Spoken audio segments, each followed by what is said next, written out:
Dios en esta mañana, en el capítulo 16 del libro de San Juan, y vamos a aprender del versículo, desde el 19 hasta el 33. Vamos a aprender algo muy importante. Vamos a aprender verdades muy importantes para poder enfrentar la vida.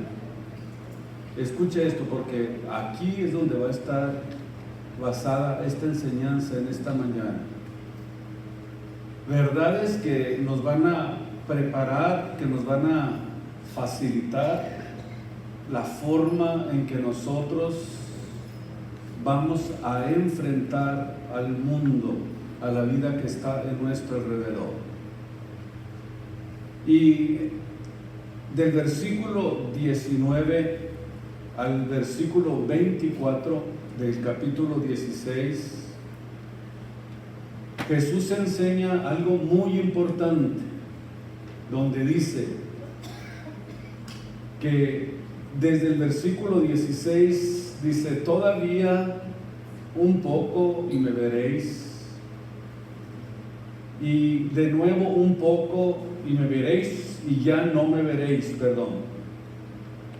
Está Jesús hablando de algo que nosotros necesitamos en esta ocasión entender, que para poder confrontar, para poder enfrentar la vida, necesitamos ver estas verdades que la Biblia enseña para poder nosotros mantenernos en victoria. Esta primera verdad que está mencionada del versículo 19 al versículo 24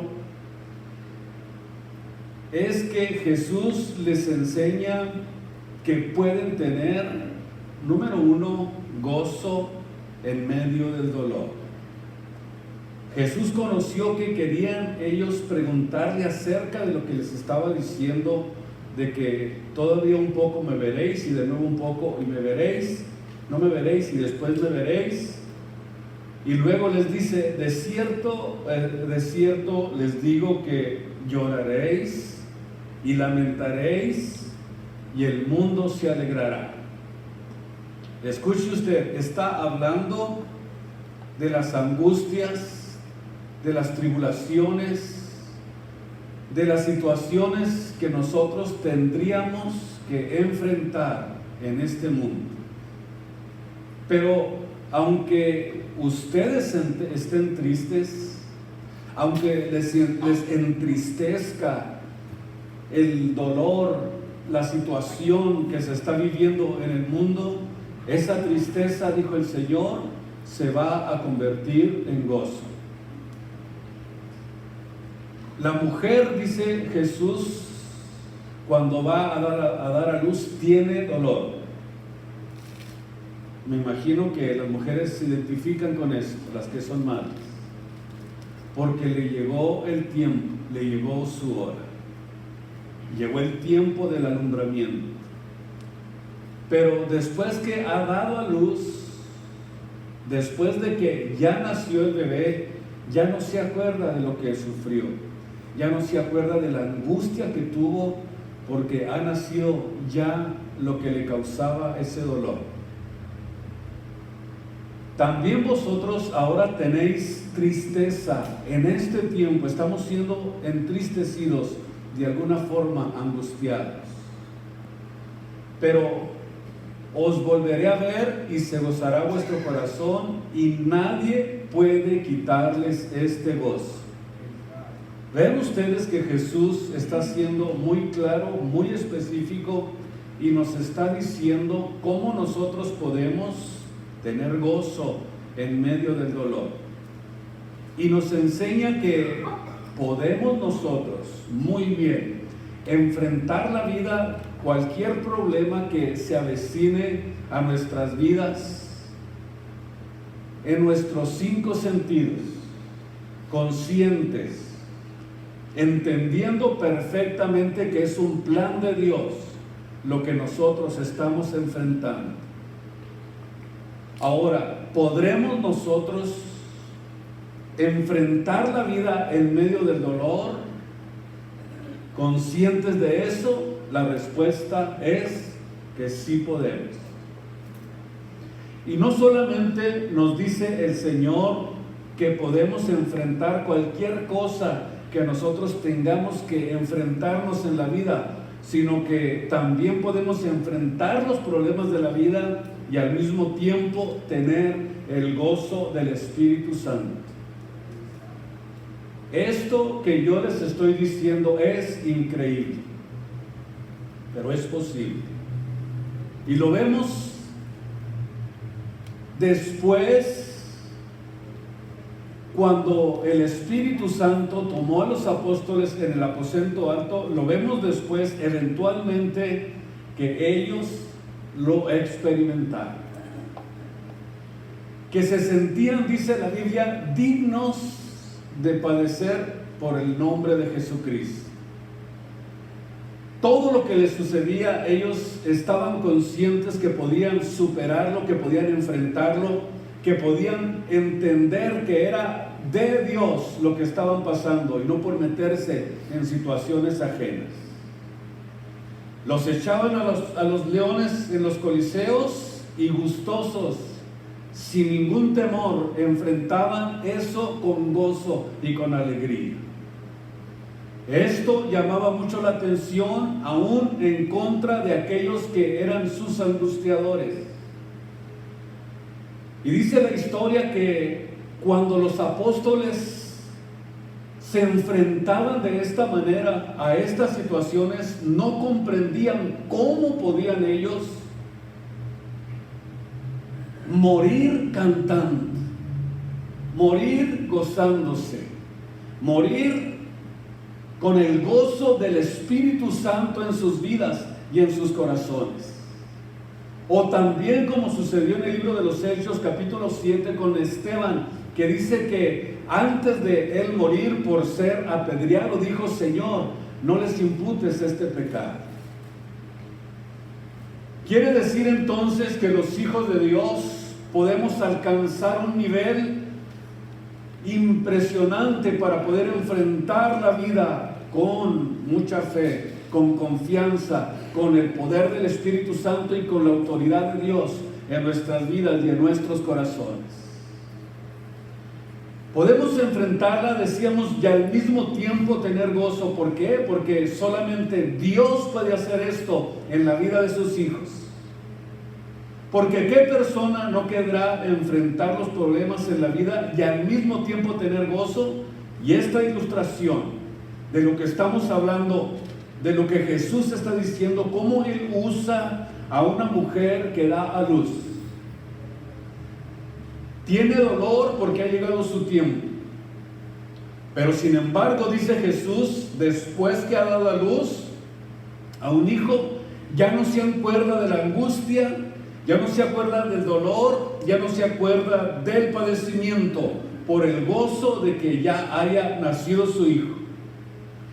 Y el principio es este: Dios trae gozo a nuestra vida, no por sustitución, sino por la transformación.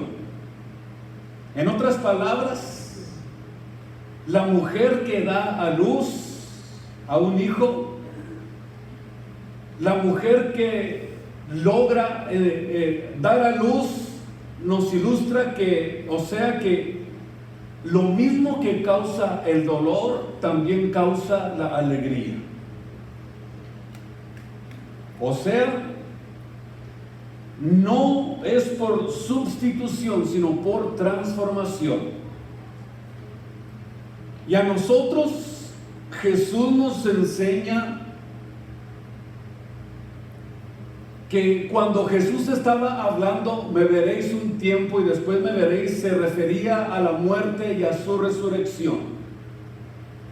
Y también se refería a su ascensión, no me veréis, porque dice la Biblia en Romanos 8:9 que para nosotros poder enfrentar las situaciones de la vida como lo estamos viendo, necesitamos tener el Espíritu Santo, según Romanos 8:9. porque es a través de la oración y la suministración del Espíritu de Cristo, el Espíritu Santo, que tenemos esta seguridad eterna, según Filipenses 1:19. O sea, Cristo mora en el creyente, y de este modo es como nosotros podemos, a través de esta forma, a través de esta ilustración, a través de este sentido espiritual que se desarrolla en nosotros a través del Espíritu Santo, y en ese sentido los creyentes, nosotros podremos no solamente entender que tenemos a Cristo, sino que vive en nosotros por la fe. Por eso Jesús hablaba de que Él iba a tener que ser crucificado, que tenía que ser sepultado y que iba a resucitar. Por un poco tiempo voy a estar alejado, pero después voy a regresar en espíritu a ustedes, para que puedan ustedes, a través de este poder, por eso Cristo les dijo, y recibiréis poder, porque a través de este poder es como ustedes van a poder enfrentarse con el mundo. Y este dolor que a nosotros nos causa la angustia, la tribulación, es, decíamos, algo que no se puede sustituir, como tampoco se puede sustituir el dolor de la mujer de parto. ¿Lo podrá sustituir por algo la mujer, el dolor de parto? Yo sé, le causa dolor, pero cuando le traen a su madre al hijo, ahí dice, allí, qué precioso, se le olvida completamente el dolor, dice, qué lindo, porque es su hijo, por eso está lindo. Y del dolor ya no se acuerda, ya pasó la angustia, ya pasó el dolor, y se goza tanto de tener a su hijo a su lado que hasta le dan ganas de echarse otro. Se le olvida el dolor. Sino que vemos entonces que Dios no sustituye el dolor de la madre con algo más, sino que usa el dolor de la madre para transformarlo en gozo, el mismo dolor que está sucediendo, el mismo dolor que está pasando. O sea, Dios no se acerca a una mujer que está en parto y le dice, ¿qué tienes? Mucho dolor, ¿qué te traigo? ¿Qué te doy? ¿Qué es lo que te puede apaciguar el dolor? ¿Qué puedo hacer? No creo que haya nada, absolutamente nada, que, óigame bien, apacigüe ni sustituya el dolor. Lo mismo sucede con los hijos de Dios. Todos aquellos que están investidos del poder del Espíritu Santo, que son templos del Espíritu Santo, nosotros cuando somos dirigidos por el Espíritu Santo y Dios nos lleva de alguna forma a ser angustiados, y Dios de alguna forma nos lleva para que nosotros seamos pasados por tribulaciones, por angustias, para que vuestra fe sea probada, Dios no puede sustituir con nada esa angustia, esa tribulación que nosotros estamos padeciendo. Óigame bien, no podemos sustituir ese dolor y esa angustia utilizando nuestros propios sentidos. No podemos sustituirlo por el alcohol, por las drogas, por el placer, porque cuando nosotros metemos las manos para querer sustituir el dolor que estamos sintiendo, entonces apartamos a Dios de nuestros planes y de los planes que Él tiene para nosotros. Escúcheme muy bien. La angustia, la tribulación, la persecución, nadie la puede sustituir.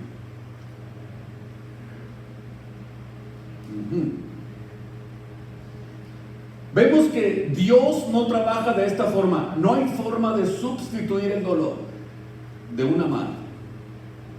O sea, en un poco tiempo los discípulos descubrirían la admirable naturaleza, escúcheme bien, del don de la salvación.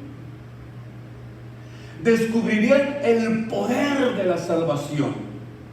descubrirían lo sobrenatural de la salvación, que va mucho más allá de lo que nosotros nos pudiéramos imaginar.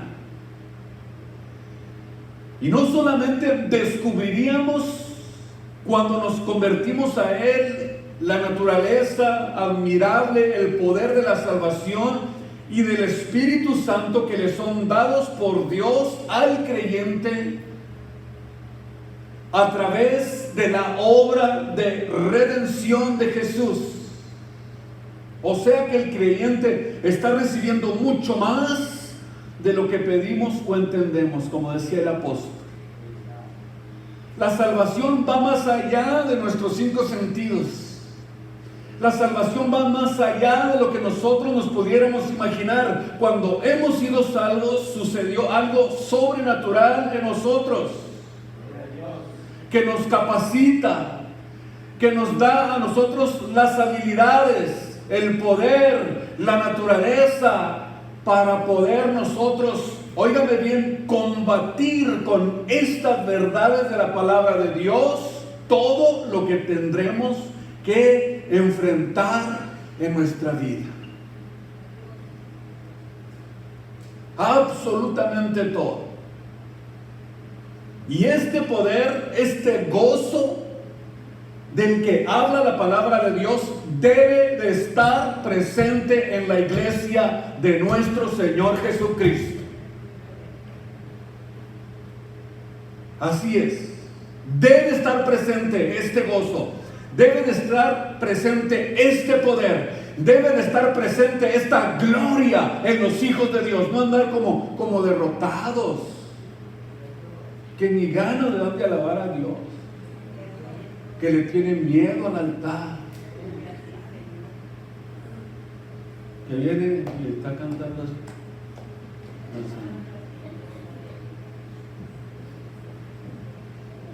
Este poder, este gozo, esto debe de existir en la iglesia de Cristo, porque cuando esto sucede en la iglesia del Señor, quiere decir que estamos camino a la madurez, no camino a la sustitución. No quieras sustituirlo tú con tus propias habilidades, con tus propias fuerzas. Si no es el camino de la transformación, el camino de la sustitución para que nosotros podamos resolver los problemas de la vida, es el camino de la inmadurez. Cuando nosotros tomamos por nuestras propias cuentas. Y quiero decirle que no hay nada, absolutamente nada, que sustituya el dolor de la tribulación, de la angustia que estamos padeciendo, porque solamente, óigame bien, el gozo del Señor lo mitiga. Nada más. El gozo del Señor es nuestra fortaleza. Qué más sencillo, ¿verdad? Entonces, Cristo nos dice que el dolor de la madre iba a ser transformado en gozo al traerle a su hijo, sin sustituirlo, sin cambiarlo, sin querer hacer algo que pudiera sustituir. Y vemos que al mismo tiempo lo que le causa el dolor, ¿no es así? Le causa también la alegría. Al menos que diga, ay, me hiciste sufrir mucho, vete de aquí al niño. Yo creo que no hay una madre que haga eso. Sobre todo si es una madre temerosa de Dios. Entonces la Biblia dice que nuestra tristeza, ¿qué dice la palabra de Dios? Se convertirá en gozo. Nuestra angustia se convertirá en alegría. Nuestro dolor se va a convertir, dice el apóstol, en un eterno, glorioso peso de gloria sobre nosotros. Por eso necesitamos todos los hijos de Dios aprender estas verdades que son necesarias, importantes para poder enfrentar la vida.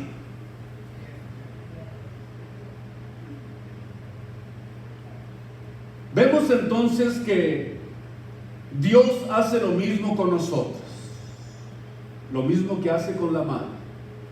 Nos permite traer a nuestra vida situaciones imposibles. Dios permite situaciones que nos causan dolor. Dios permite situaciones que nos angustian.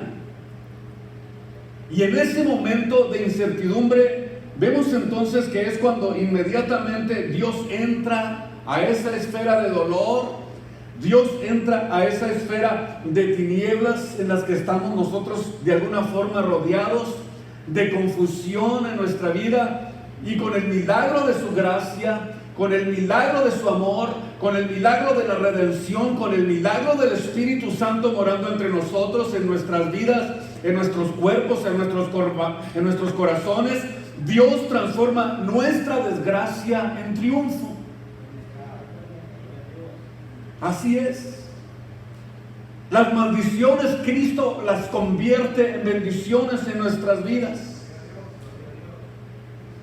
¿Y qué es lo que hace Dios? Lo conforma todo para que nuestro entorno esté siempre plagado del poder de Dios y de que podamos ver sus bendiciones, que podamos ver su mano, que podamos ver que todas las cosas, como dice Romanos 8:28, todos los que aman a Dios, todos los que aman a Cristo, todas las cosas les ayudan para bien. O sea, convertimos las angustias, las tribulaciones en gozo, en bien, en crecimiento, en desarrollo espiritual en nuestras vidas. Estas situaciones de adversidad, dice la Biblia, que se van a convertir y serán más profundas el día en que pasemos por el día en que enfrentemos estas adversidades. Dios va a hacer que todas esas cosas que estén sucediendo en nuestro alrededor se van a convertir en bendiciones. Nos va a mostrar su poder, nos va a mostrar su benevolencia, nos va a mostrar su amor, y Dios convierte todas esas cosas en bendiciones para crecimiento espiritual de nuestras vidas.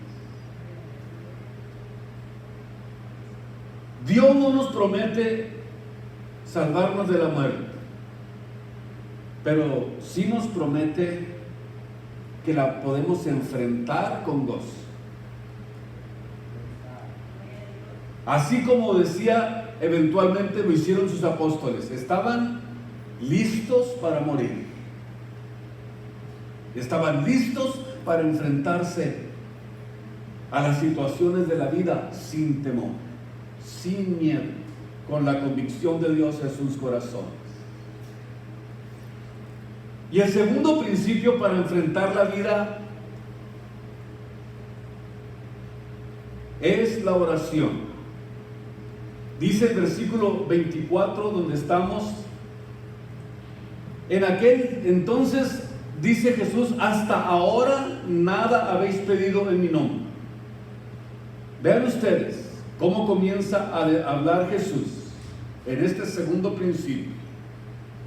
Primero vimos que Dios nos enseña en los primeros versículos que para enfrentar la vida necesitamos tener el gozo del Espíritu Santo. Necesitamos aprender que a través del dolor Dios hace cosas grandes con nosotros. En este segundo principio es la oración, y les comienza a decir Jesús: hasta ahora nada habéis pedido. Pedid y recibiréis. ¿Para qué? Para que vuestro gozo sea completo, sea cumplido. El tema central aquí en esta porción es la oración. Y la palabra oración es la palabra griega deesis, o sea, D-E-E-S-I-S, perdón. Deesis. Y significa simple y sencillamente, escúcheme bien, pedir.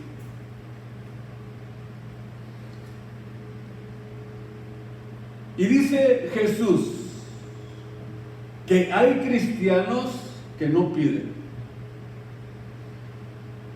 Es impresionante, pero dice Jesús, hasta ahora ustedes no han recibido nada porque no han pedido. Y ya entendimos que la palabra oración significa pedir. Hay cristianos que no piden, nada más le cuentan a Dios y le dicen: tú sabes, Señor, de lo que tengo necesidad. Tú sabes, Señor, esto. Y a veces en el tipo de oración que nosotros hacemos, ponemos en el altar cosas que le estamos solamente contando a Dios. Tú sabes, Señor, que mi cuñada es mala. Tú sabes que mi esposo es insoportable y la que está a su lado está escuchando lo que usted está diciendo.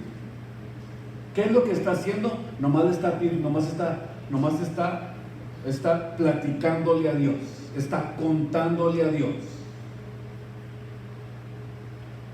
Sin embargo, ¿qué es lo que pasa? Que al escuchar este tipo de oración, lo único que está logrando es que cuando su marido entre a la iglesia, todos se le van a quedar viendo por lo que está diciendo en el altar. El pobre ya no va a querer ni regresar. Entonces, vemos que la palabra oración simplemente significa pedir. No es solamente decirle: Señor, tú sabes la necesidad que estoy atravesando.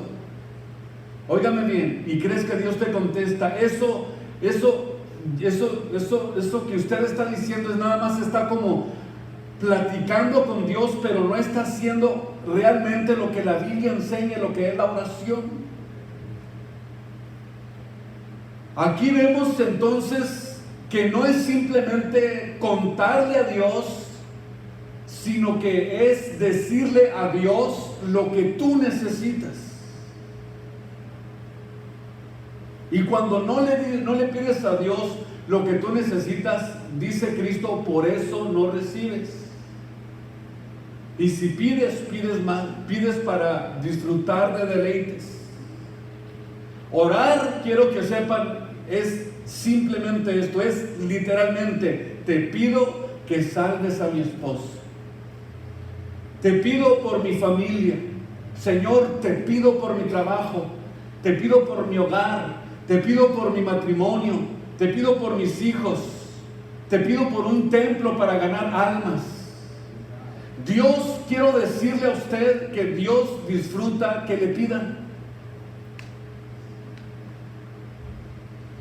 Por eso de ahora en adelante pidamos, porque la oración significa pedir. Para poder nosotros hacer que el gozo del Señor sea cumplido en nosotros, tenemos que aprender esto, decirle a Dios claramente: te pido, Señor, te pido y te pido. Por eso es que muchos no reciben, porque no piden. En Marcos capítulo 1:35 vemos cómo era el sistema de vida de oración de Jesús. Número 1, vemos que lo hacía de madrugada, muy todavía de noche, muy oscuro. Y número 2, buscaba un lugar desierto, solo, evitaba las distracciones. Ni siquiera estaban sus discípulos. Y quiero decirle que este es precisamente el tiempo que tú necesitas para estar con Dios en privado, sin teléfono, sin Facebook, sin nada, absolutamente nada, para que tú puedas estar a solas con Él y puedas tener tiempo de calidad delante de la presencia de Dios. Quizás yo le puedo preguntar a usted, y usted ora, sí, cuando voy a la iglesia me lleno del gozo del Espíritu Santo, sí, pero ¿qué sucede durante los otros 6 días o 5 días de la semana? ¿Qué pasa durante ese tiempo? ¿Qué pasa en nuestra vida privada? ¿O será que nos pasa lo que le pasaba al rey Saúl?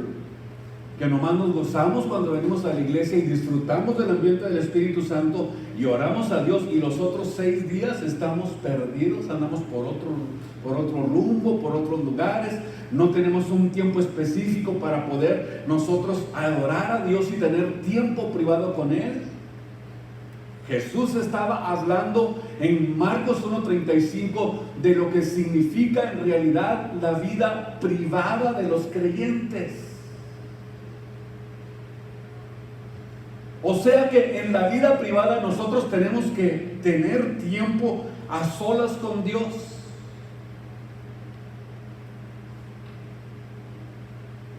Tú y yo tenemos que escoger tiempo para estar a solas con Dios. Y la pregunta aquí sería, ¿la tienes? Si no la tienes, quiero decirte que por eso no tienes muchas cosas que deberías tener de Dios en tu vida. No tienes porque no pides. ¿Y por qué no pides? Porque no tienes tiempo para Dios. Por eso no pides. ¿Se fijan la importancia que tiene esto que les estoy diciendo? Acuérdense, estas son verdades que la Biblia nos enseña para poder enfrentarnos con la vida. En Marcos capítulo 14, versículo 38,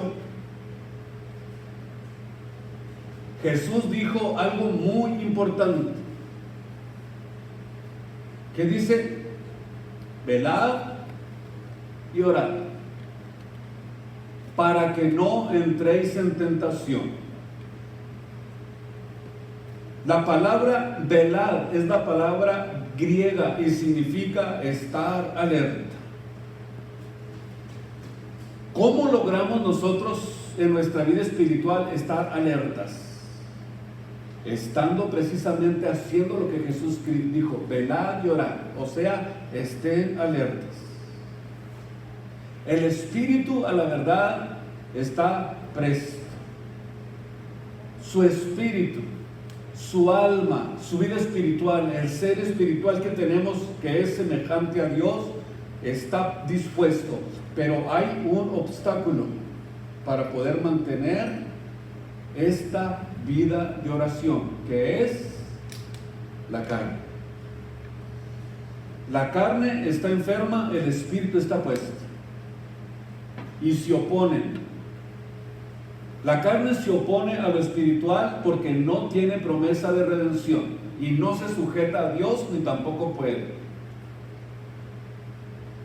Pero el espíritu está puesto, porque el espíritu es la semejanza que tenemos de Dios. O sea que no nomás somos carne, somos espíritu. Y para poder alimentar el espíritu tenemos que sobrepasar a la carne y no dejarla que nos gobierne, no permitirle que gobierne nuestras vidas, porque desde el día en que nuestra carne comienza a gobernarnos, entonces el espíritu va a estar opacado, va a estar apagado, vas a estar triste, angustiado, sin ánimo, sin gozo, sin, cara de paz, para que mejor me entiendan, en el servicio a Dios.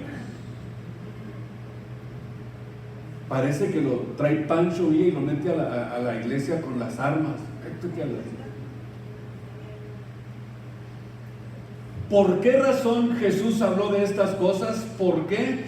Porque nosotros tenemos oposiciones espirituales que nos quieren impedir tener comunión con Dios. Dice la Biblia que hay espíritus que vagan en los aires, que quieren controlar nuestra mente, que quieren controlar nuestras acciones, que quieren controlar nuestras decisiones, nuestras actitudes, que quieren controlar absolutamente todo lo que tiene que ver con la carne.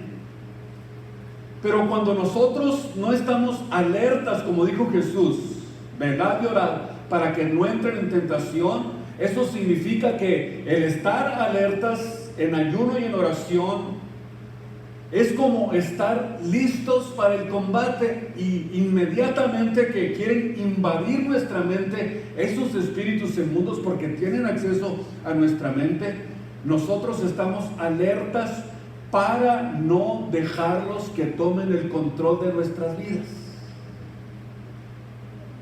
O sea, Jesús estaba exhortando a sus discípulos a discernir cuando se encontraban bajo ataque espiritual. Escúcheme esto, es muy importante para su vida. Jesús estaba tratándoles de hacerles entender, de que se dieran cuenta, de que pudieran visualizar, de que pudieran comprender que cuando estamos alertas espiritualmente, nosotros aprendemos a discernir que estamos bajo ataque espiritual. Y a través de esta forma, Cristo les estaba diciendo que no deberían de ninguna manera permitir que la confianza en sí mismos los condujera o los llevara a la inactividad espiritual. Porque esa es precisamente la intención, llevarnos a la inactividad espiritual, a que nos estemos quietos, a que nos estemos en toque, así como estados, así como en estado de quieto, veneno, no te muevas. Sabes que tienes que orar, pero ay, qué rica la cama. Sabes que tienes que leer la Biblia, pero no, es muy aburrida. Sabes que tienes que hacer otro. ¿Por qué? Porque nosotros, cuando estamos bajo ataque espiritual, rechazamos todo lo que tiene que ver con el espíritu. Rechazamos la Biblia, rechazamos la oración, rechazamos la comunión con Dios, rechazamos la alabanza, la adoración, rechazamos la palabra. ¿Por qué? Porque esos son síntomas de que estamos bajo ataque espiritual.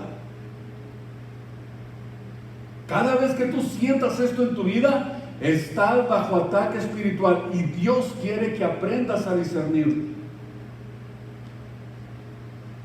Dios quiere que discernamos estas cosas para que nosotros podamos ser salvados de la inactividad espiritual. Y la única medicina para no caer en la inactividad espiritual es velar y orar. ¿Por qué? Porque la carne es débil. ¿Por qué decimos esto? Porque debido a que las almas mejor intencionadas permanecen todavía atadas a cuerpos que todavía no han sido redimidos. Ustedes y yo estamos todavía, de alguna forma, aunque seamos muy bien intencionados, todavía estamos atados a un cuerpo que todavía no ha sido redimido. Y por ende, los creyentes, los cristianos, no siempre podemos comportarnos con la justicia y con la forma y con la actitud con la que quisiéramos. Pero si dejamos estos ejercicios espirituales, entonces nos vamos a convertir en presa fácil del adversario, del enemigo, y dejamos de pelear, bajamos la guardia y ya no hacemos lo que tenemos que hacer. Y entonces comienza la ruina a tomar posesión de nuestras vidas, de nuestras mentes, de nuestras emociones, de nuestras decisiones y de todo lo que hacemos en la vida. Toma absolutamente el control. ¿Y qué pasa? Ya no actuamos como debíamos de actuar. Por eso la Biblia dice: por nada estéis afanosos, hablando de lo que es la oración, sino sean conocidas nuestras peticiones delante de Dios. No dejen que los afanes del mundo les roben esta gloriosa bendición, que es la comunión profunda con Dios. ¿Qué es lo que sucede cuando nosotros no dejamos de estar afanosos, sino que hacemos que sean conocidas nuestras peticiones delante de Dios, entonces dice la Biblia que la paz de Dios, que sobrepuja todo entendimiento, guardará nuestros corazones, guardará nuestras mentes, guardará nuestros cuerpos, guardará todas las áreas espirituales de nuestra vida en Cristo Jesús. Y entonces, desde ese momento nos vamos a convertir en unos victoriosos hijos de Dios. Estas son las verdades que necesitamos entender para enfrentar la vida. Créeme, yo te lo digo con todo mi corazón, estas verdades te van a ayudar si las pones en práctica. La Biblia no falla. La Biblia es la verdad. En la Biblia está lo que nosotros necesitamos. Por eso tu palabra es la verdad. Y esta verdad es la que nos da el entendimiento, la que nos guarda, la que nos protege. ¿Por qué? Porque estamos protegidos por la verdad. Y conoceréis la verdad, y la verdad os libertará, los hará completamente libres. Señor, ayúdanos. Inclinen su rostro. Ayúdanos a aprender estos principios, estas verdades, estas instrucciones de la Biblia, de la palabra de Dios. Son las únicas armas que tenemos para enfrentarnos a esta vida, Señor.